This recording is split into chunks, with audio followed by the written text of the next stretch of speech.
Black History Month, what it means to me is it's simply a reminder of all the accomplishments, all of the overcomings that my people who've come before me has put in place. And I really feel that it has allowed me the privilege to just enjoy what I have available to me because of what they've done. It means paying attention to the individuals that paved the way. You know, people were a part of dreams, part of solutions, solving problems.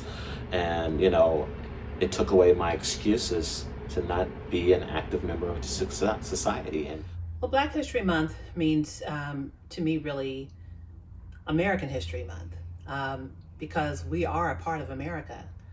Uh, we have to celebrate because oftentimes our history books don't share the good news about all of the things that African Americans have contributed to the overall society that we live in.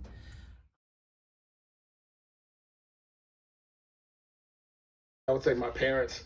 My parents are my heroes. My dad grew up in Monroe, Louisiana, in the height of the civil rights movement. And my mom lived in South Central Los Angeles in the heights of when the Watts riots took place. And so, seeing them overcome the odds and seeing them lay the foundation for me of what it looks like to love yourself, to value yourself, and to work hard. I mean, I'm going to start back with Dr. Martin Luther King.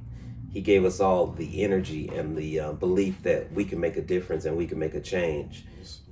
And then there's just all of the other generations that who faced adversity long before me, but they have paved the way for me. So I have an obligation to pass the baton and to make sure that's not dropped, you know.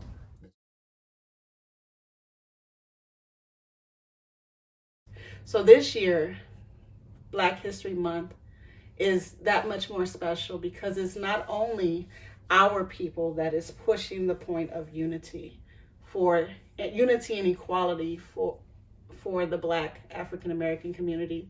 It's all nations, it's all groups, it's all people.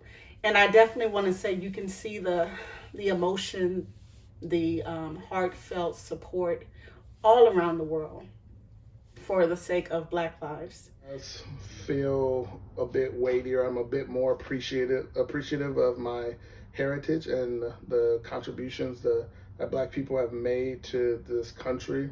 But also there's a sense of sadness because it feels like a never-ending struggle for these things. And but I would say it also feels a bit different because this year we get to celebrate Vice President of the United States who is a Black woman and also has Asian heritage, and so that's incredible.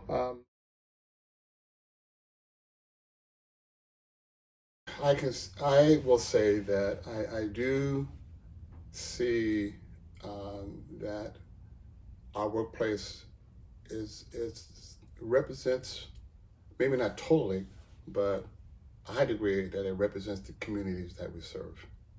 I've had personal experience with being an owner of a business. I was trying to stay as diversified as possible in the workplace, meaning everybody was welcome, whether what race you're from or what background. I wanted to be part of something that everybody can build on. And even like the workplace now, Long Beach Transit. Now when we have leadership and we can look at it in the same color as us, so you see more of our people walking around, just not our people, Hispanics, Chinese, all. It's diversified to build and give everybody an opportunity. This is where I've actually been, where I've seen the most diversity. I appreciate it. I respect it. It's good to see, because what we see here is basically what this nation is: a melting pot of different cultures, different ethnicities. Here at Long Beach Transit, I think we do a good job of representing what true diversity looks like, because I don't think you can have true diversity if there isn't representation from all groups at the table where decisions are being made. And I think anything less than that is tokenism. And so I definitely appreciate what Long Beach Transit represents.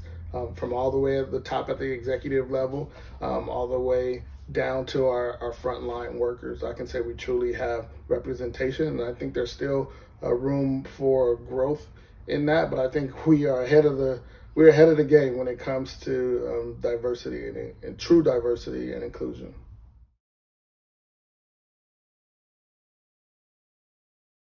So I think it's kind of just everybody kind of partnering up to, like, if it's not relearning traditions, but to understand that we might not have the same values or cultures, but we can all like find a common goal to work together.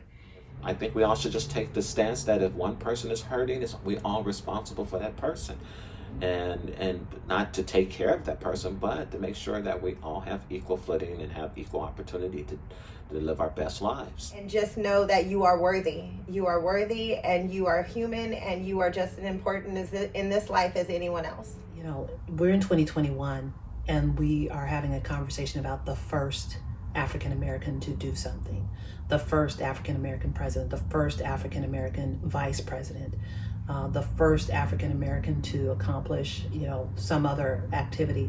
I think if anything, we have to continue to push for African Americans, women, both, to be at the table and contribute to the conversations about science, about technology, about government, whatever the conversation needs to be. I continue to look forward to the time when we're not talking about the first, but it's just the next.